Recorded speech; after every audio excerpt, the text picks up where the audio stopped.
Okay, so here we go with version 2, hopefully with sound this time.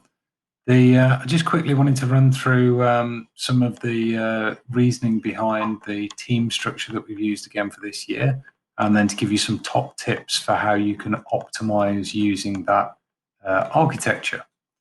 So when I met with the subject leaders earlier this week, these were the benefits that we perceived to using one team and then everybody having their own channel within that team.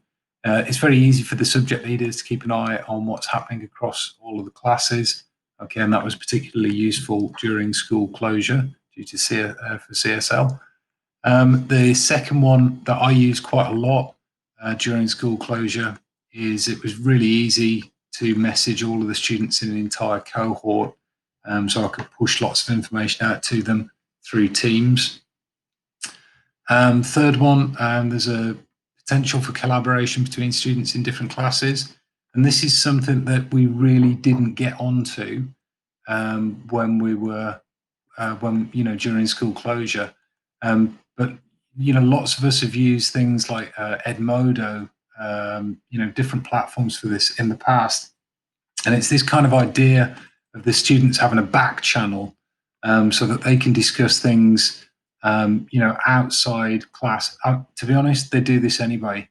So rather than them all being in their own WhatsApp group, which you're not part of, or their own Facebook group, which you're not part of, even better if we can get that communication onto Teams, so that we as the teacher, we don't have to interfere, but we can facilitate that discussion and moderate that discussion as well. The really nice example that I saw from Rich Hayes, he's already, kind of seeding this. If I just look on the Year 10 Physics team, you can see that in the general channel, he, posted about this and kicks it all off with a nice little physics question here. And then straight away, C Chow's already on there, super keen. And Natalie's joining in the discussion as well. And Rich isn't giving the answer here. He's inviting other students to contribute. So really great to get that discussion going right from the beginning. And I think for year 12, that could work really, really well for year 12 and year 13. So what we've done is we've even the way that we've called these is the help forums. So we're trying to encourage that right from the beginning, try and get students using this back channel. So when they get stuck on their home learning, this is where they're posting. They take a screen clip. I'm stuck on this Yakapaka, Socrative, Kahoot, whatever it is, question. Can anybody help me?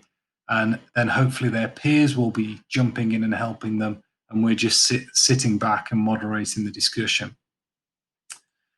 And then the final advantage that we've got is it's very easy if we have to come in for a cover lesson because all of the teachers are already part of that team already. So on to my top tips then.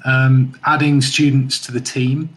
Now for years 7, 8, 9, 10 and 11, if we just jump into year 9 physics, for example, we can see, if we go to manage team, you can see that all 186 students have already been added as members of this team, okay, because it's the entire year group.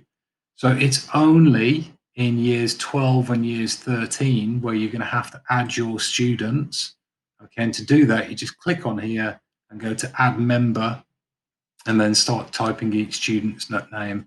Unfortunately, it doesn't synchronize with the class lists in ISAMS yet. Okay, so it's a bit of a faff, but the maximum number of names that you're going to have to type in is 15, so it's not that bad. It picks them up pretty quickly. So if all teachers do that for year 12 and 13, okay, then that's going to mean that all students have access to the whole of the team. Okay, so then one of the ways that students can kind of filter down so that they're just getting the useful information is you can see here that in year 12, I've hidden these 3 channels here. And that means that when students post for help in my channel, then my channel will turn black, bold, sorry. And then the whole team will also turn bold. And I'll see straight away that students are trying to get my attention, or that there's some conversations going on within that channel. Okay, so that's one way that you can kind of monitor that. And the students, I would encourage the students to hide the other channels in the team. Just have the general channel and your class channel open. And then sometimes you want to communicate directly with members of your team, and you can see what I've done here. I'm just trying to start the conversation going with my students. So I've created a tag, and if I click on there, you can see the members in the tag. Again, you've just got to type the numbers, type the names in there again. It's a bit of a faff, but you're only going to have to do that once this year. And the way that you do that is you don't click on the channel, you click on the team, and then you click on manage tags, and then you can create a tag within there just as your classes. What that does is every time I type that tag, okay, by typing @ and then start typing the tag, and then I can choose the channel name, or I can choose the tag. If I choose the channel name, then it will come up in their feed. But if I choose the tag, then I think it's more prominent at alerting them that they've got a new message that they need to deal with. I think it arrives as a notification, and I'm pretty sure that it also pings them an email as well. Okay, so that would be my suggestion for how to best use this architecture that we're going to go with again this year. All right, I hope that was helpful.